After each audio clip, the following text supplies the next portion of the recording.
3 days after my husband's funeral, his accountant called me and said, "Carol, there's something Tom left that you need to see. Don't tell Derek or Pamela." Tom was very specific about that. When I sat down in that office and saw what was on the table in front of me, I finally understood why my husband had been watching me so carefully in his final months. Like he was memorizing my face, like he was trying to tell me something he didn't have the words for. "I'm glad you're here with me today. Stay with me until the end and leave a comment telling me what city you're watching from. I want to know how far this story has traveled. My name is Carol Whitfield and I'm 66 years old. For 34 years, I was married to Thomas Whitfield, Tom, the most quietly stubborn man I have ever loved. He built things. That was who he was. He started Whitfield Construction in Murfreesboro, Tennessee, with nothing but a second-hand truck and a handshake reputation, and over 3 decades he turned it into one of the most respected mid-size construction firms in the region. Tom didn't talk much, but when he did, people listened. He was that kind of man. Tom died on a Thursday in February, pancreatic cancer. We had 8 months from diagnosis to the end, which the doctors told us was actually more time than most people get with that particular cruelty. 8 months sounds like a long time until you're living inside it. Then it becomes the shortest 8 months of your life. The funeral was held at the same church where we got married. Half of Rutherford County showed up, it felt like. Contractors, subcontractors, city planners, old employees who had retired years ago. Tom had touched a lot of lives. I sat in the front pew and watched people file past his casket, and I thought, he would have hated all this fuss. He would have wanted barbecue and a bluegrass band and everyone to go home before dark. His younger brother Derek stood at the door of the church greeting people like he was the host of a party. Derek was 58, 7 years younger than Tom, and the two of them had always had a complicated relationship.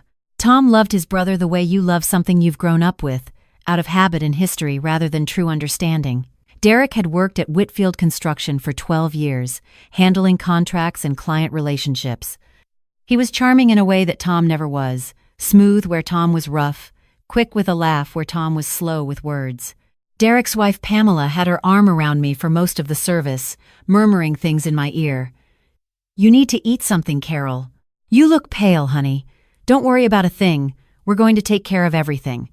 I remember thinking at the time that it was kind of her. I was wrong about that too. Tom and I had no children. It was a grief of a different kind. One we had made our peace with years ago. We had each other. And for a long time that had felt like more than enough. After he died, the people who remained were Derek and Pamela, a handful of my own friends, and the employees at the company who had known Tom for decades. Within a week of the funeral, Derek had moved himself into the role of decision-maker the way water moves into a crack. Subtle at first. "Carol, don't worry about the payroll. I'll handle it." "Carol, I already spoke to the insurance people. Just sign here." "Carol, you need to rest. Grief does things to your thinking." "James can wait on the financial review." James was Tom's accountant.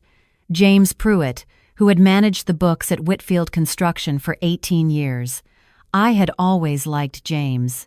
He was a quiet, precise man who wore the same brand of wire-rimmed glasses for as long as I had known him, and who sent Tom a birthday card every single year without fail.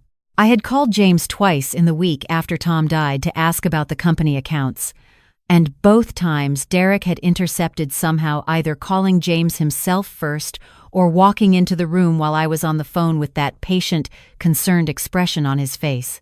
"Carol, let's not overwhelm you with numbers right now. That's what Derek's here for." I didn't push back. I was grieving. Every thought felt like it was traveling through deep water. The first suggestion came from Pamela, 11 days after the funeral. We were sitting in my kitchen, the one Tom and I had renovated together in 2019, where he had personally tiled the backsplash because he said the contractor they'd hired wasn't doing it right, and Pamela set down her coffee cup and looked at me with soft, practiced sympathy. "Carol, I've been thinking. Running a construction company is complicated, especially without Tom.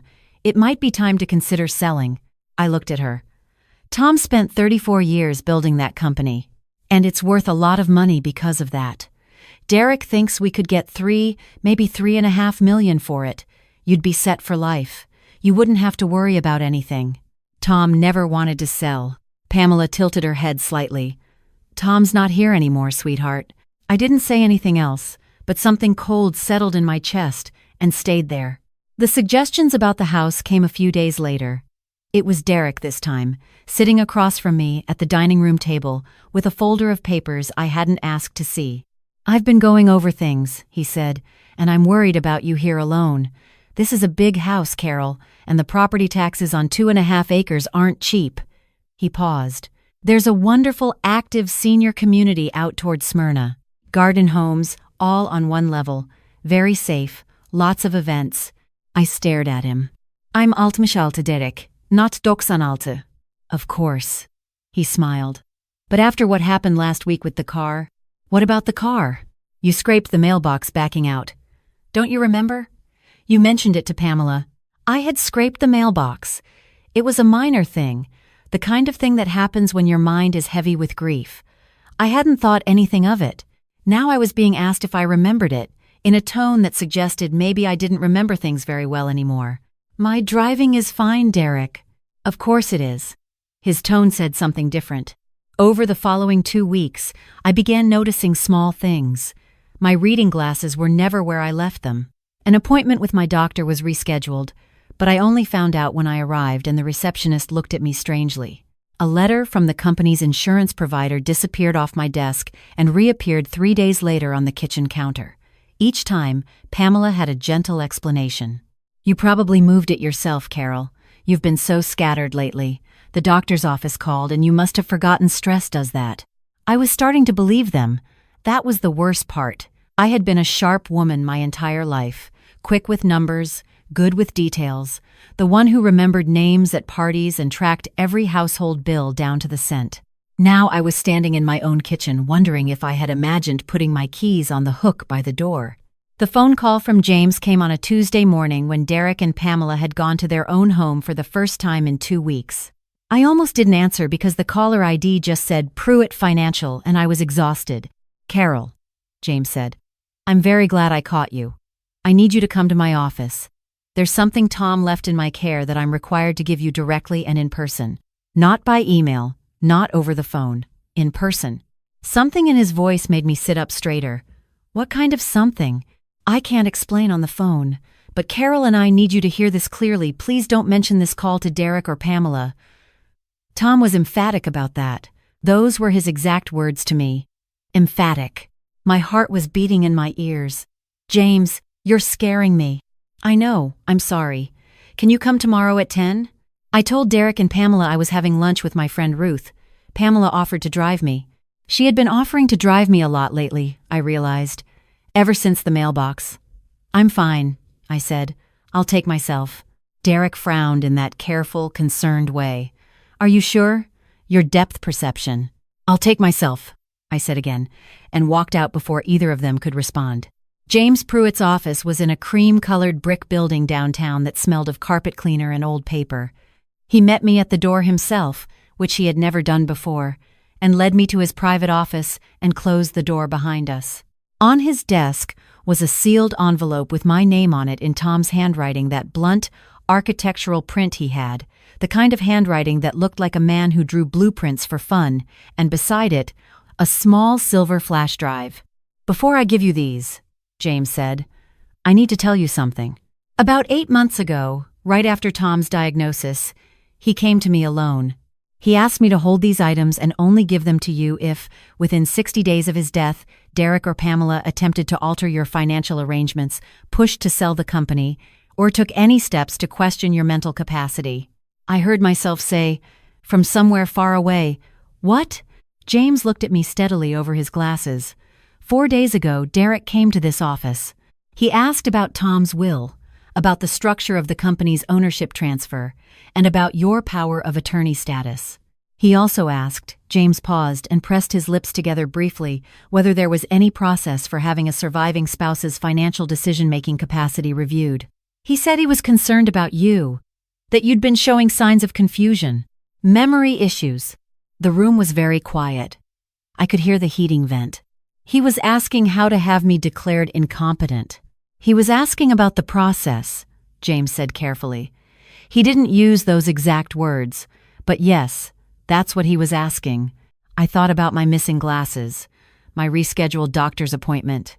The way Pamela said you've been so scattered lately with that gentle, regretful smile.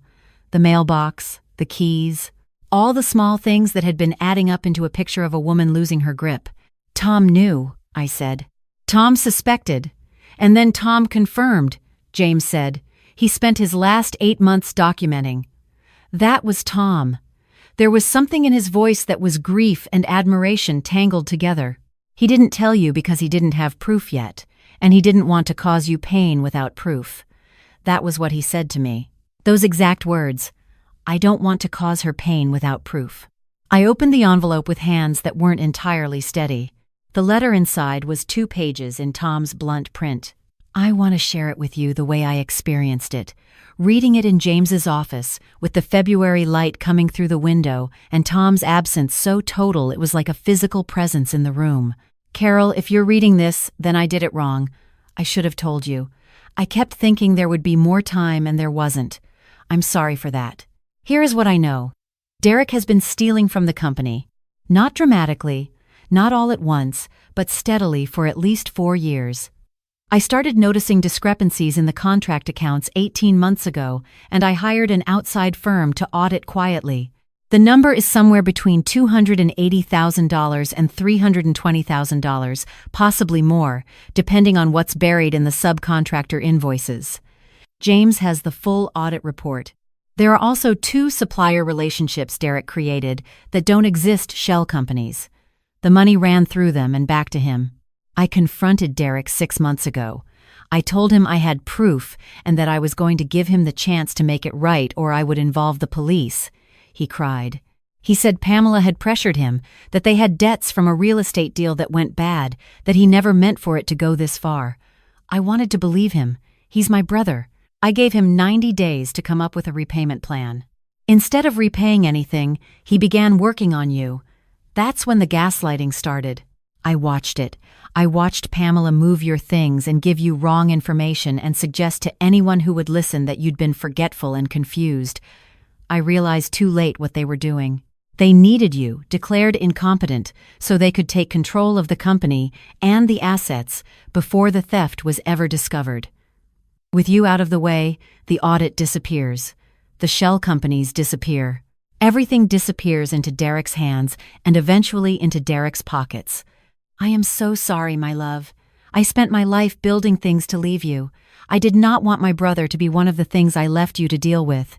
The flash drive has the full audit, the documentation on the shell companies, and recordings I made of 3 conversations with Derek, 2 in my office and 1 at the house. James knows where the originals of all documents are filed. You are the sharpest person I have ever known. Don't let them make you forget that. All my love, always Tom. I sat for a long time with those pages in my lap. James didn't rush me. He had a box of tissues on the desk, and at some point I took one and didn't remember reaching for it. There are also recordings on the flash drive, James said quietly. Tom recorded the confrontation with Derek, and 2 other conversations. I looked up. I want to hear them. James's computer was on the credenza behind his desk. He inserted the flash drive and we listened together. The first recording was from Tom's office at the construction company. The room I knew so well, the smell of sawdust and coffee, the old drafting table he kept even after everything went digital. The voices were clear. Tom. Derek. I know what you've been doing. I have the audit. Derek. Tom, listen to me. It wasn't like that. It was never meant to be like that. We got into trouble with the Brentwood deal. You know how that went.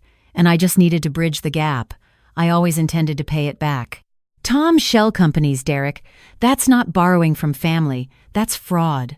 Derek, crying now. Please, please don't go to the police.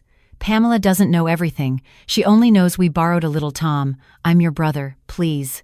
Tom's voice was flat and tired. I'm going to give you 90 days. That's what I'm giving you. The second recording was from a kitchen conversation. The voices slightly more distant. Tom must have had his phone in a pocket. Derek, she has to be easier to manage than Tom is. Carol's always been a little sensitive, easily confused. Pamela, she needs to start believing it. I've been working on it. Derek? And the doctor thing? Pamela, I rescheduled her appointment myself, and she never even questioned why it was different. She just apologized to the receptionist. She's already doubting herself, Derek. It won't take long. Derek, good. Once we have documentation of the confusion, James will have to work with us instead of her. The third recording was shorter, more recent. Tom's voice was slightly weaker, the way it had gotten toward the end. Tom, Derek, this is the last time I'm going to say this. I have everything documented and it's in safe hands. If anything happens to Carol, not if she gets confused, not if she has a bad day, if she is in any way maneuvered out of her own life, every piece of evidence goes to the DA's office automatically. Do you understand me? Derek, after a long pause. Tom, you don't have to threaten me. That's not a threat. That's engineering. I built something and it will execute exactly as designed. Good night, Derek. I took the flash drive out of James's computer and held it in my palm. This small silver thing that my husband had spent months building while he was dying. He had spent his last good energy on this instead of resting, instead of sitting on the porch watching the field, instead of 100 things I would have wanted for him. He had been quietly, methodically protecting me the way he had protected everything that was his, with plans and documentation and the refusal to leave a thing to chance. I asked James what my options were. The full audit went to a forensic accounting firm James had already vetted. We filed a police report that afternoon. The detective I spoke with, a woman named Sheila Cross, who had the most patient eyes I've ever seen, listened to the recordings twice without interrupting and then said, Mrs. Whitfield, I want you to know that financial exploitation of an elder in Tennessee is a Class C felony. Based on what you've given me today, this is a strong case. I drove home and I sat in Tom's chair in the den, the big brown leather one he'd had since before we were married.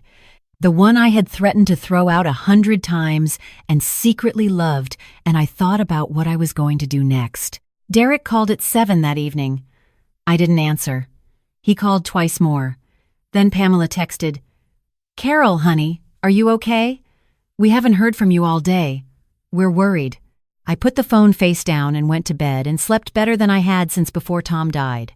In the morning, Derek and Pamela came to the house. I had been expecting it. I made coffee and let them in. The expressions on their faces when they came in were the ones I now knew to read correctly: calibrated concern, practiced worry, the performance of love. Pamela squeezed my hand. We were so worried about you, Carol. You didn't answer all night. I was tired, I said. Sit down. They sat at the kitchen table. Derek looked at the folder I had set on the counter, and something shifted almost imperceptibly in his eyes. I want to ask you something directly, I said. Before I ask it, I want you to know that whatever you say, I'm not going to argue with you. I just want to hear what you have to say. Derek spread his hands. Of course. How much money did you take from the company? The silence was absolute. Pamela looked at Derek. Derek looked at the table. Tom left me everything, I said. The audit, the documentation, the recordings, all 3 conversations, including the one where he told you that everything was in safe hands and would go to the DA automatically. I paused. He engineered it, Derek. You know what Tom was like. He designed a structure, and he built it correctly. Derek's face had gone gray. Carol, I've already spoken to the police. The forensic accountant is reviewing the accounts today. The shell company documentation was filed yesterday. Pamela's voice came out thin and strange. You went to the police yesterday afternoon. Derek pressed his fingers against the edge of the table. For a moment he looked like himself, like the younger brother-in-law I had cooked Thanksgiving dinners for, who had stood beside Tom at our wedding, who had cried at the funeral with what I had thought was genuine grief. Then that look closed over, and what was underneath it was something smaller and colder. Tom never gave me a chance, he said quietly. He could have helped us. He knew what that real estate deal cost us. He knew how bad it was, and he just said, face your consequences. His own brother. Like I was a stranger. He gave you 90 days. While he was dying. Derek's voice rose slightly. While he was dying of cancer, he gave me a deadline. That's not a brother. That's a transaction. I looked at this man across my kitchen table. I tried to find the version of him I had known for 34 years. You moved my glasses, Derek. You and Pamela rescheduled my doctor's appointment and let me show up and look like a confused old woman. You sat in this kitchen and made me feel like I was losing my mind. That's what you chose to do with your 90 days. His jaw tightened. We were desperate. You were criminals, I said. There's a difference. Pamela put her hand over her mouth. Derek stared at the table. I'd like you both to leave now, I said. Don't contact me again without going through my attorney. James has the contact information. They left without another word. I stood at the kitchen window and watched Derek's car back out of the driveway, and I noticed that my hands were completely steady. What came next was hard in the practical ways and strangely freeing in ways I hadn't expected. Derek was charged with wire fraud, embezzlement, and financial exploitation of a vulnerable adult, a charge that his lawyer tried hard to fight and failed. Pamela was charged as an accessory and separately with identity-related fraud for having impersonated me in 2 phone calls she had made to my doctor's office. The trial took 11 months. I attended the first day and the last day and let James and my attorney handle the middle part. Derek was sentenced to 4 years.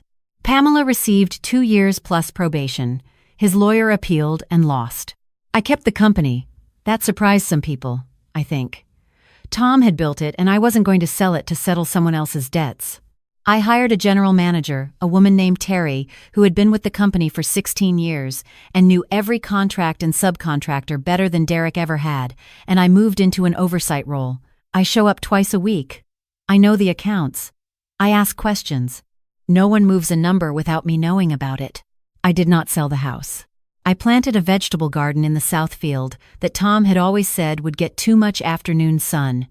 He was right about the tomatoes and wrong about the squash. I go back and forth about whether I'm going to tell him that. 6 months after the verdict, I got a letter from Derek. It was 3 pages, written in small, careful handwriting from a correctional facility in Nashville. He wrote about therapy, about the work he was doing to understand how he had become someone capable of doing what he had done. He wrote that he knew there was no excuse. He wrote that he missed Tom more than he knew how to say, and that some days the guilt about everything Tom's last months, what they had put me through, was more than he could hold. I read the letter 4 times, then I put it in a drawer. I haven't responded. I don't know if I will. There's no rule that says forgiveness has a deadline, but there's also no rule that says you have to rush it. What I know is that I am not the confused, fragile woman they were trying to create. I never was. I was a woman in grief who was being deliberately destabilized by people I trusted. And there is an enormous difference between those 2 things, even though they can look the same from the outside. Tom knew the difference. He knew it from the beginning. He spent his last months on this earth making sure I would too.